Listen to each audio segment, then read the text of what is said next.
Baiklah, di sini saya akan menjelaskan materi tentang sistem reproduksi.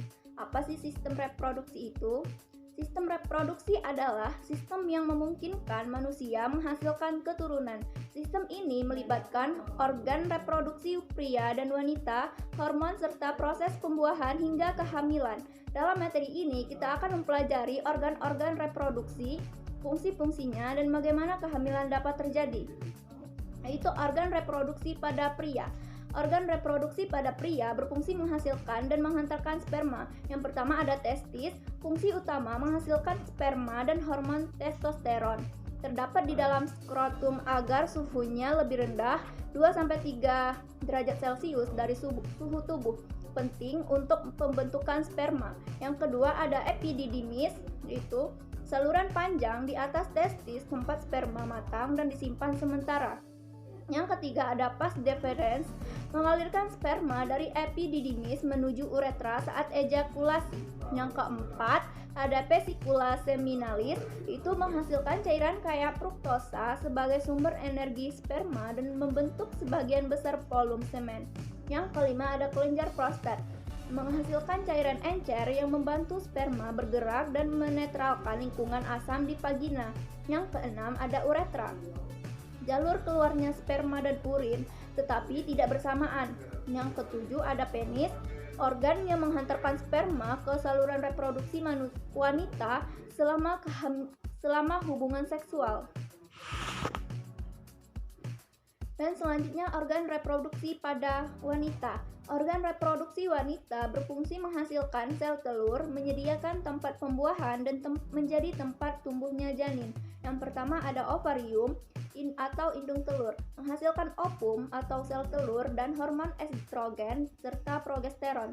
Setiap bulan satu ovarium melepaskan satu sel telur atau ovulasi. Yang kedua ada tuba Fallopi, itu tempat pembuahan terjadi. Rambut halus atau silia dan gerakan peristaltik membantu menggerakkan sel telur menuju rahim.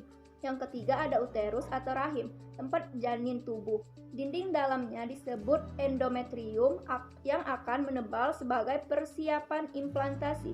Yang keempat ada serviks, bagian bawah rahim yang membuka ke vagina, menghasilkan lendir serviks yang mempermudahkan atau menghambat sperma. Yang kelima ada vagina, itu saluran kelahiran dan jalur masuknya sperma.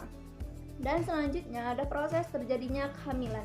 Kehamilan terjadi melalui beberapa tahap penting, yaitu ovulasi, pembuahan, pembelahan sel, dan implantasi.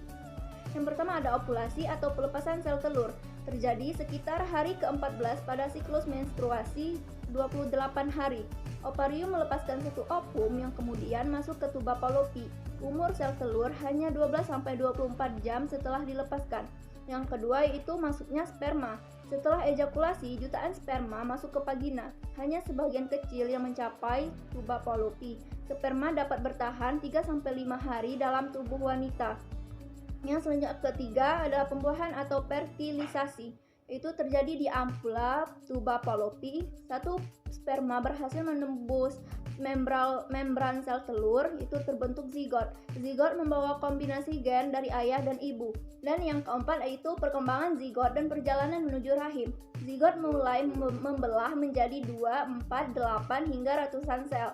Setelah 3-5 hari, zigot berkembang menjadi blastokista. Blastokista bergerak dari tuba Fallopi menuju rahim. Dan yang kelima ada implantasi atau menempel di rahim. Terjadi sekitar hari ke-6 sampai 7 setelah pembuahan.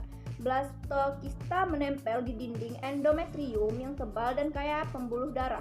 Inilah awal kehamilan secara biologis. Dan yang keenam ada pembentukan hormon kehamilan. Setelah implantasi terbentuk hormon HCG atau human chorionic gonadotropin. Hormon ini menjaga dinding rahim tetap tebal dan menjadi dasar positifnya tes kehamilan. Dan yang ketujuh yaitu perkembangan awal kehamilan. Minggu keempat terbentuk kantung kehamilan. Minggu ke-5 sampai 6 embrio dan detak jantung mulai muncul. Minggu ke-8 organ-organ dasar mulai terbentuk. Baiklah, kesimpulannya yaitu sistem reproduksi pria dan wanita bekerja sama untuk menghasilkan keturunan. Proses kehamilan dimulai dari ovulasi, pembuahan, perjalanan zigot hingga implantasi. Pemahaman ini penting untuk edukasi kesehatan reproduksi dan perencanaan kehamilan yang sehat.